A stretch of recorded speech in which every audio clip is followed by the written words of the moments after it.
Click the first link in the description for the best Askreddit content.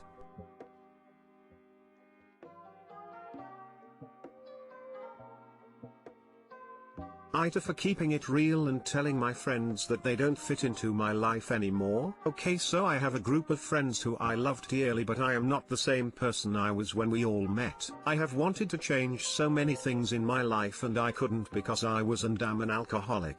This group of friends is nothing but drinking. I can't do it anymore. I need to change my destiny, my legacy. I've tried to tell them numerous times, but they always pressure me with the one last time thing, and I was weak and always went for it. A few weeks ago it was my birthday, my 29th birthday. They all ganged up on me and convinced me to go out drinking. Well, stay home and drink. So I decided to do it, and it was a mistake. The entire time I was regretting the decision, and as I got drunker and drunker I got sadder that I was doing it. A few days ago I sent a group text to all my friends and basically told them that I've tried to get sober for years and it's incredibly hard, and as friends I would have thought they'd be happy for me and supportive, but instead they do the opposite and pressure me to drink. They know drinking gets in the way of my plans for my life, but it seems they don't care. Anyways, I told them that I am moving forward with my life, and as of now I don't see any of them in my future. I've gotten calls and texts but have ignored them all. I feel better. I feel like a weight has been lifted off my shoulders, but at the same time I can't help but feel like I was kind of a dick. And I the wrong one here? NTA. I had that group of friends, too, and ultimately made the same choice. Doesn't mean you hate them, but sometimes you have to move on, and that's doubly true if you are attempting to be sober and they are anything but. NTA. Friends that pressure you to do something they know you don't want to do aren't friends. Edit. Thank you for the awards. Smile. I'm glad my comment is helpful. I am an alcoholic. Haven't had a drink since August 24, 2004, so it's been over 16 years. One of the hardest things I've ever had to do was end my friendship with my best friend, who I would totally get drunk with all the time. He could not understand that I couldn't have just won. Sometimes you have to do things for yourself. NTA. I've been there. Been sober almost 9 years and have a fundamentally different set of friends. Climbing and my climbing pals supported my sobriety. Find your thing and be amazed at how awesome loving sober can be. Edit. Autocorrect typos. Find your thing and be amazed at how awesome a living sober can be. NTA. Good luck in journey getting sober. AITA because an employee died after I fired her. Throwaway account. I manage a retail shop in a tourist city. I hired an applicant named Bruce. He had a full-time job, but he was perfect for the 16-ish hours I was looking to cover. Months later I was looking for seasonal help. Bruce recommended his roommate, a woman with a medical assistant background named Sally. Around the holidays a lot of people step outside their chosen fields to earn more money. Sally's references checked out and I hired her. Sally's training period was uneventful. During that time I learned she had type 1 diabetes. We worked out a break schedule so she could eat/test whenever she needed. It wasn't a hardship to accommodate her. Her performance was disappointing. When asking for ID with credit cards, she would make comments like, "You gained so much weight since this picture. This says you're blonde. Your hair is blue. I can't accept this." She would argue about tasks, saying she's a cashier and isn't paid enough to sweep the floor or tidy up merchandise. The job role specified both tasks. She didn't accept feedback gracefully. Told her her employment was in jeopardy. Bruce calls me. They are now married. They sped up the relationship because she needed the healthcare and he needed her to be on the lease of his apartment. On my end, all I had to do was have them sign liability waivers and schedule them apart. A few weeks later I get a customer complaining Sally denied him service because she didn't like his tattoos. A second customer calls to complain that not only did Sally deny service because of tattoos, but she pulled down her pants to show him a tattoo on her backside. On camera I find Sally mooning the customer. I typed up a termination notice and fired her. She refused to sign it or take a copy. I treated the situation as any other, stuck to she is no longer with the company. If asked, Bruce didn't quit, but he got angry at me not long after. Sally had applied for a hospital job and was denied because I gave a bad reference. No one had called me for a reference. Sally told him I fired her for being messy and combative about breaks. This is not true,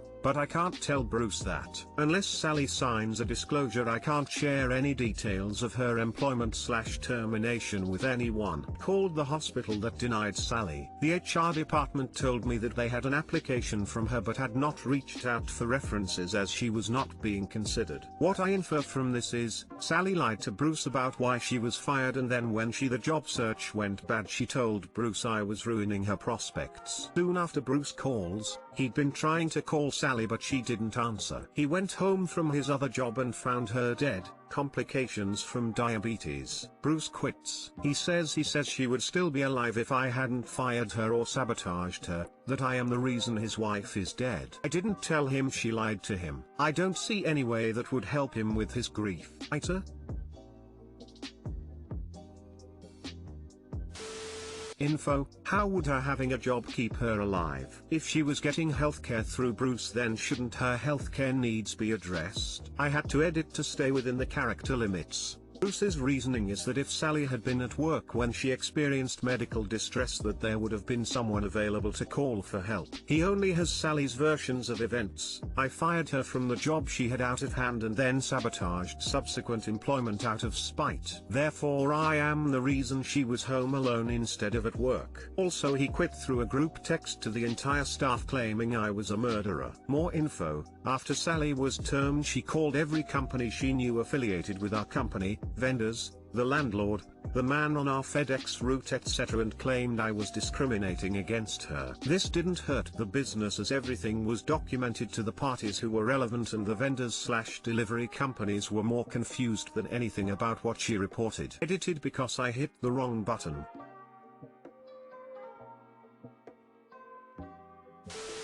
Holy shit, what a roller coaster of a story. NTA. RIP Sally, but she's TA in this situation.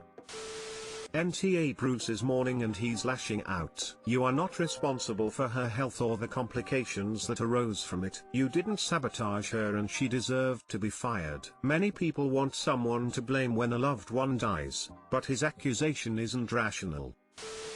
AITA, for losing it when my fiancé sold my and my late fiancé's engagement rings. I, 33M, lost my late fiancé to a severe infection, sepsis, in 2016. I proposed to her when she was sick and we were planning getting married 4 months after proposal, but she passed away and it was unexpected because her health was getting better. After being on life support for 10 hours, she died on the 3rd of July 2016 at 1 p.m., and was put to rest with her funeral on Saturday. This was so hard for me to deal with, and I had a hard time coping. The pain was unbearable. There was literally no place to just hide and forget about what happened. It's been 4 years. I'm moving on now. My then girlfriend, now fiancé of 2 months, we've been together for 16 months, came around and we started dating. Then I decided to take a step forward and proposed to her. She moved in with me after I rented an apartment and changed my job. I kept my and my late fiancé's engagement rings and let her family keep most of her belongings before I moved. I have the rings along with a few photos